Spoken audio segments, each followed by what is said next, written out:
Welcome to the Slop Temple. We pray this video helps. You've got clips in the timeline, and you're ready to start. Select the clip you want to blend and open Effect Controls.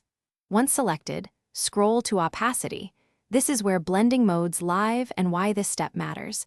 They change how pixels from the selected layer mix with layers beneath.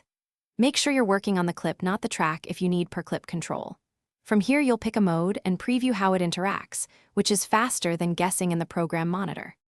With opacity visible, open the Blend Mode drop-down and choose a mode based on the look you want. Multiply darkens, Screen brightens, Overlay increases contrast. Once done, reduce the opacity percentage to blend subtly.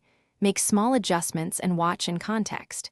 If you want more control, duplicate the clip on an upper track and stack different modes or opacities, then toggle visibility to compare. Make sure your program monitor is set to full or an appropriate resolution, so the preview reflects final output accurately.